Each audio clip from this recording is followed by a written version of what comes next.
হরে কৃষ্ণা, রাধে রাধে। নমস্কার, কেমন আছেন সবাই? শান্তির পরিবার নতুন একটি ব্লগে আপনাদের অনেক অনেক স্বাগত।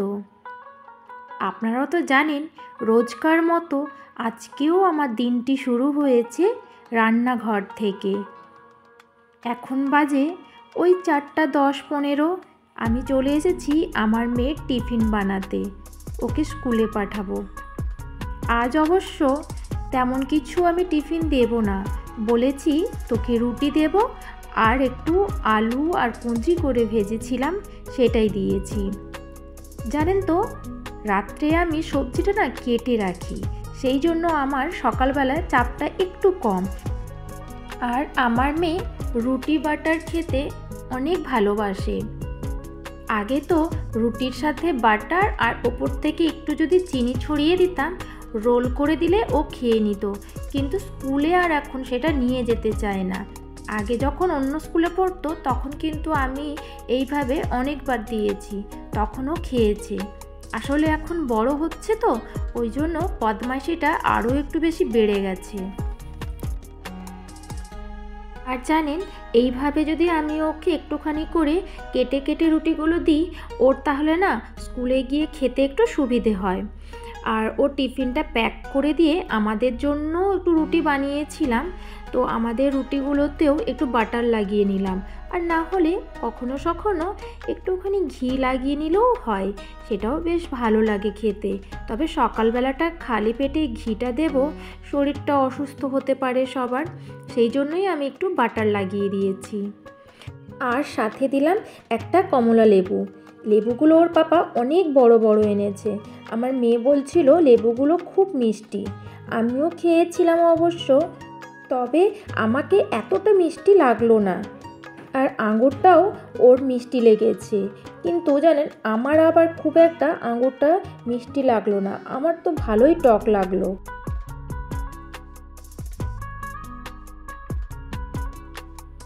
আগে ওকে যখন এই কমলা লেবুগুলো দিতাম, ওকে পুরো ছাড়িয়ে আমাকে দিতে হতো, মানে ভেতরে যে বীজটা থাকে সেটা, আর সাথে মুখের কাজটা পুরো ছাড়িয়ে লেবুটাকে বার করে দিতাম, দিলে ও খেতে পারতো। আর তারপরে যখন একটু বড় হলো তখন দেখলাম এইভাবে দিলেও ও খেয়ে নেয়। আর কালকে খেজুরটা শেষ হয়ে গেছিলো, সেই জন্য ওর পাপাকে বলেছিলাম একটু নিয়ে আসবে, তো কর্তামশাই এনেছেন। আর বেটুর টিফিন রেডি করে সব কিছু গুছিয়ে একটু ছোলা ভেজানো ছিল, তো সেটাই ভাবলাম একটু সেদ্ধ করে নিই, আমরা সবাই খেয়ে নেব, বেকার নষ্ট কেন করব। তারপর একটু গরম গরম চা বানিয়ে নিলাম। জানেন, এই চাটা যখন বানাই তখন বাজে 5:40। তো এত সকালে তো কেউ ঘুম থেকে ওঠেনি, সেই জন্য মা আর আমি দুজনেই চা খেলাম।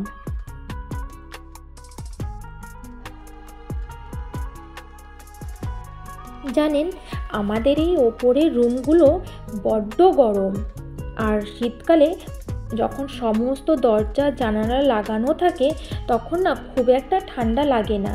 তবে ওই স্টাইলের ঘর তো, সেই জন্য কি হয়, ফ্লোরটা ভীষণ ঠান্ডা থাকে। জুতো পরে নিলে বা মোজা পরে নিলে তখন আর এতটা অসুবিধে হয় না।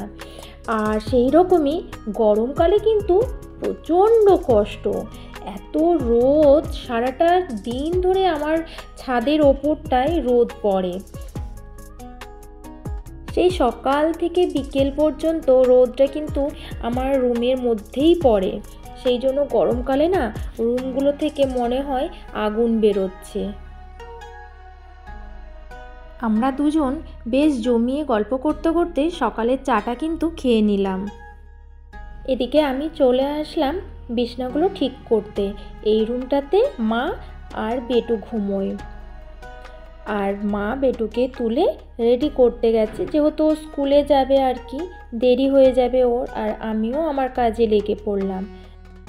কথায় আছে, সংসার সুখের হয় রমণীর গুণী, কিন্তু কথাটা কতটা যুক্তিসঙ্গত আমি জানি না।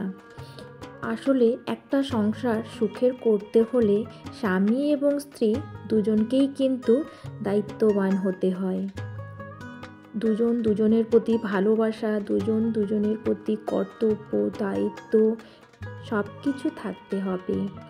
একে অপরের প্রতি শ্রদ্ধা থাকতে হয়, তবেই না একটা দাম্পত্য জীবন সুখের হবে। জীবনে অনেক খারাপ সময় আসবে, অনেক ভালো সময়ও আসবে।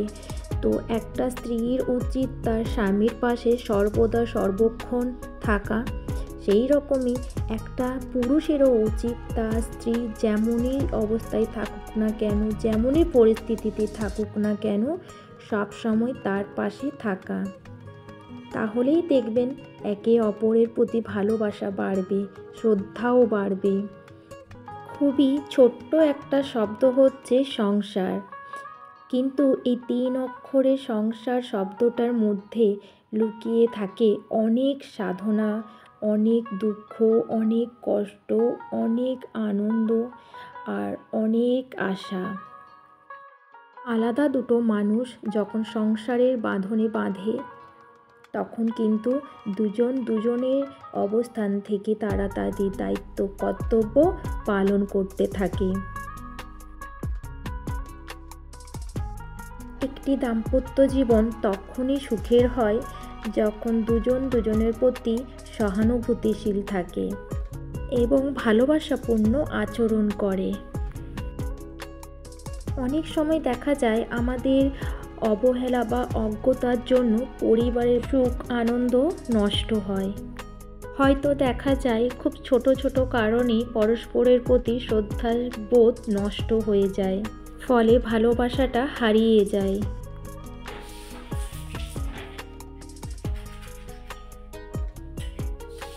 তাড়াতাড়ি খেয়ে নাও। বিরিয়ানি খাবো। হ্যাঁ, বিরিয়ানি বানাবো। তোমার মেয়ে কি অর্ডার করলো শুনলে তো? বিরিয়ানি আর আলু ভাজা।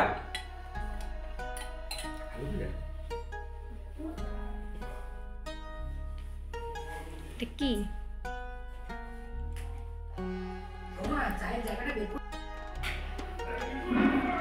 My Bonnie likes over the ocean. My Bonnie likes over the sea. My Bonnie likes over the ocean. Oh, bring back my Bonnie to me. Bring back, oh, bring back my Bonnie to me. Last night when I lay on my pillow, last night when I lay on my bed, last night when I lay on my pillow, oh, bring back my Bonnie to me. Bring back, oh, bring back my Bonnie to me. Bye. Bye. তুমি এখন কোথায় যাচ্ছ বলে দাও। আর প্রণাম করতে হবে না, এখন পাপাকেও করবে।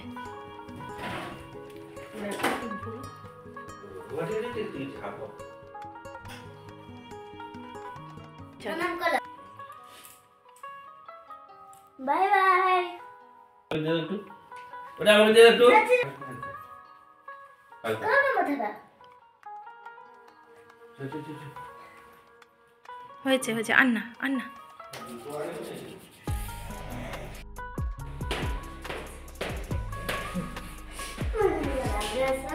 যাচ্ছি, চলো চলো চলো চলো ভাই। আমার না ওপরে সমস্ত কাজকর্ম হয়ে গেছে, আর এখন যাব নিচে, সেখানেও কাজকর্ম আছে। তার আগে ব্রেকফাস্টও আমাদের হয়নি, নিচে গিয়ে ব্রেকফাস্ট সবাই একসাথে মিলেই করব। আর এদিকে আমার মায়েরও পুজো কমপ্লিট হয়ে গেছে সব কিছু, মেয়েকেও স্কুলে পাঠিয়ে দিয়েছি। চলুন একবার আপনাদেরকে দেখাই মা কি করছে।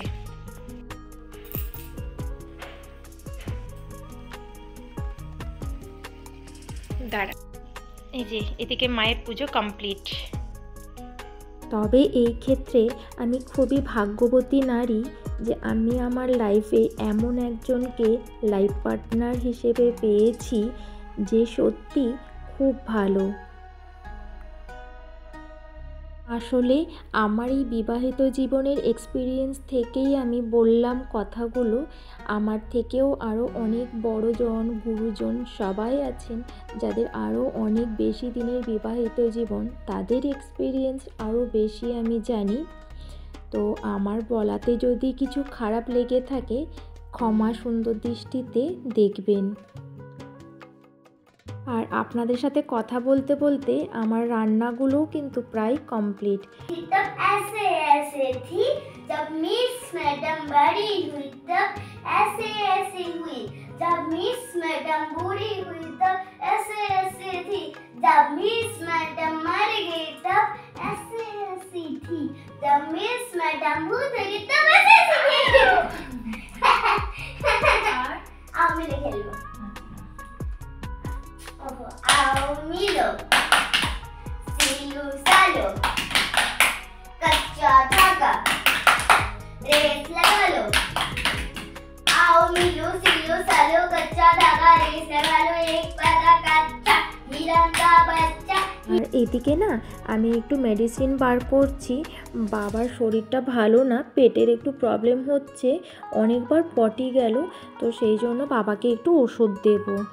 ওই যে আগের ব্লগেই আমি আপনাদেরকে জানিয়েছিলাম যে জানেন তো আমি চাইলেই না অনেক অনেক রান্না নিজের খুশি মতো করতে পারি না। আসলে কয়েকদিন ধরেই একটু রিচ খাবারটা হয়ে যাচ্ছে, সেই জন্য বাবার একটু শরীরটায় অসুবিধে বুঝতেই পারছি। আর হাঁস মাংসটা খেয়েছিল তো ওটার জন্য হয়তো আরও বেশি। বাবাকে এখন তো ওষুধটা দিতে যাচ্ছি। বাবার পেটের গন্ডগোল হচ্ছে আর বাড়িতে একটু কাজও হচ্ছে, সেদিকে শোনা একটু করতে নেই। চলো ওষুধটা দিয়ে দিই দাদুকে। আমার ওপরের এই ছোট্ট রান্নাঘরটাতে না এই র্যাকটা লাগালাম, টুকটাক জিনিস রাখতে খুব সুবিধে হয়। আপনাদের একটি ছোট্ট লাইক আর একটা ছোট্ট কমেন্ট আমাকে না আরও ভিডিও করতে অনেক উৎসাহ দেয়। আর এখানে আমি পাউরুটি কিনে রেখেছি কালকে খাওয়ার জন্য। আজকের ব্লগটি এখানেই শেষ করছি, দেখা হবে আগামীকাল আবার একটি নতুন ব্লগ নিয়ে। সবাই ভালো থাকবেন, সুস্থ থাকবেন আর এভাবেই আমার পাশে থাকবেন। বাই।